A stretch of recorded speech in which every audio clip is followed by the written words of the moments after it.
Well, for all you guys that have been covering us locally, you got another work week coming next week. It's great news.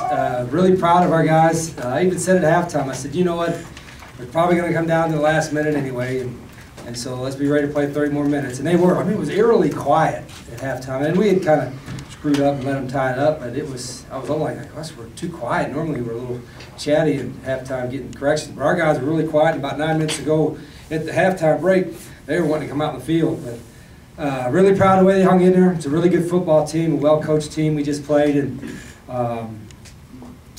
it's been like that all season. So my senior class deserves a lot of credit for establishing a great attitude and culture in our football program. So here we are where we want to be at the beginning of August, playing for a Pac-12 championship. Could you ever have imagined back in early August, though, that this is where you guys could be? You know, Daniel, we talk about it very briefly at the beginning of camp. You know, our goal every year is to win the Pac-12 South and then win the Pac-12. And then we don't talk about a lot after that because it's, I think you lose your focus. I always, you know, you ask our kids, I said, you know, they think it's silly. I said, how do you eat an elephant? One bite at a time. So that's what we're doing. You know, we're eating this elephant one bite at a time. We took a couple chunks out today now. Can you talk about how everything fell into place? Stanford beats UCLA, and you guys played this game today. Yeah, you got to have a little luck, a little fortune. I was just telling my wife, you know, I'm walking in here that I think last year when we beat Oregon, that allowed Stanford to win the Pac-12 North. So Coach Shaw and the Cardinal deserve a big shout out for giving us an assist today. So we appreciate that. When did you find out the score of the UCLA? When I was walking right after the game, immediately right after the game, and I didn't want to hear anything anyway, of course, but right after the game, we were walking up to shake Coach Graham's hand.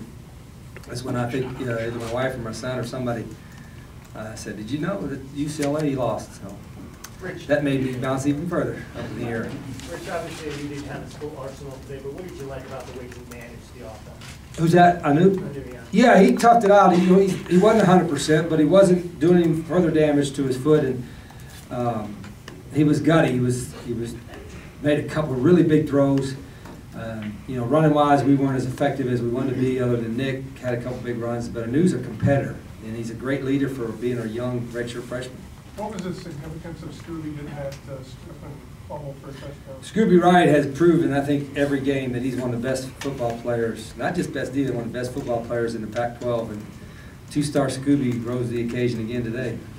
Coach, how much prep did you have for Berkovici versus Taylor Cup? None, probably. You know, you prepare for a system and their plays as opposed to quarterback. He played enough that there wasn't going to be a whole lot differently. He's mobile, but I don't know what happened with the quarterback change, but when he went in there, it wasn't like, I don't think the defensive staff said, oh, we got all of a sudden change our calls. You had to keep contained, but both of those guys run pretty well. You never caught yourself during the game wondering what was going on with the UCLA game? No, not at all. Heck no, shoot. I was just probably busy yelling at the officials. Coach, what got Nick Wilson going after having a slow start? You guys were in the negative yards at first. Yeah, we didn't block well, and we were outnumbered at some. You know, they got us a few times, did a nice job. We weren't executing at all in a run game in the first half. But the big 70-some yard run was a big boost for us. But we still never got any tempo going. But you got to give them credit. I mean, they're a very good, aggressive, blitzing defensive football team, and some of it we handled okay, but some we didn't. But we made just enough big plays to get out there. Were you guys happy with Solomon's mobility? Well, no, I'd rather him run a 4.240 and outrun everybody on the field. But you know, he's not going to do that with healthy feet or ankles. So, you know, we didn't. If there was anything that surprised us or stopped us from doing things that we knew going into the game. The importance of hopefully he'll be healthier next week. The importance of the third quarter right away, you come in and score right away.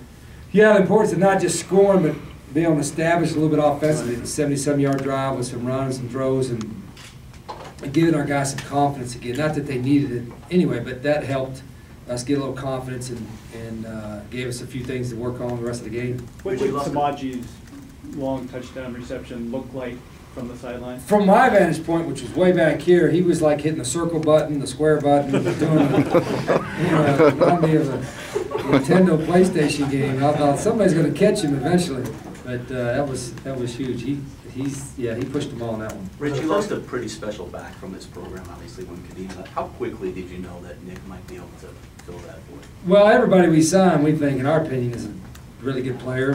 But with Kadeem graduating, we thought Nick would have an opportunity maybe to play some as a freshman.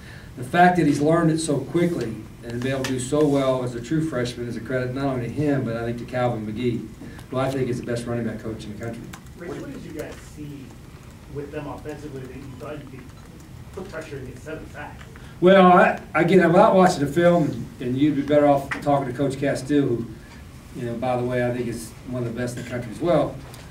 We probably did a lot more pressure and brought a little more blitzes than we had in the past, and that was simply because we had to, you know, because you give that guy time, Kelly or Berkovici, and the skill they have at wideout, you know, they're going to make some plays, and so, you know, just from my vantage point, again, I don't call the defense, Jeff does. You know, it looked like we got after him a little bit more to try to speed things up for him. When you came here, could you picture this third year playing for a Pac-12 South? Yeah, I don't know if I pictured in the third year, but I thought it could happen. I would never came here. You know, I don't know if Greg would remember our conversations. I've been fortunate to be in some successful programs, and I thought we could win here and win big here. But we had to have some things happen. Low Stevens facility was the first thing, not only from a recruiting standpoint, but from a attitude standpoint. You know, looking back here and seeing, you know, the Lowe family, Stevens family, Cole Davis family, I'm seeing people that want us to not only succeed, but succeed at the highest level, and are good people as well. That's a perfect environment to build the best program in the country, and we can do that here. We're not there yet, but we're on our way. We're on our way. Is it going to be nice not to have to answer 12 months a year when you're going to beat ASU anymore? Oh, really nice. And you know how many times I've thought about this week, like, you know, you try not to put more pressure on a rivalry game, but let's be honest, there is. Because that's in-state, in-conference, you know, so close. That's all you hear all year from our fans. And I don't blame them. I mean, I'd rather have a rivalry than not. I think that's part of what makes college athletics so special. And Greg Burns obsessed with the, what do you call that, in between the ASU and U of A competition? Territorial Cup. Territorial Cup, yeah, all the sports together. So, I mean, he's got this running ticker on the score right there, so he hears about it more than I do probably. But for our fans and for everybody else associated with our program, you know, we'll enjoy this one for a day or a day and a half, less than that. But we got a lot more at stake next week. You talked about Scooby, his game, but Bondurant came through the big again. Bondurant. Yeah, Tremaine is a senior's been there, done that, and really, as we talked about last week, has worked his way back into, you know, being the type of player we knew he could be coming into the season. Leading up to the game, how confident were you that Anu would be able to go, and kind of how did that complicate your preparations? You know, it didn't. We thought during the week he was able to do a little bit more this week than last week. And again, if we're talking to trainers and talking to Anu, he was ready to play. But I was confident whether we had to play Jesse or Gerard because they had good weeks of practice. And the way we practice anyway, we roll our ones and twos get the same number of reps. We roll Gerard and Jesse in there to get the same number of reps, and so we feel pretty confident that they can execute the system. Coach, given what happened in the ASU game a year ago, how important was it to come out with a fast start? Well, a year ago is a year ago. I mean, it's in the past, so I would hope our guys weren't even thinking about it.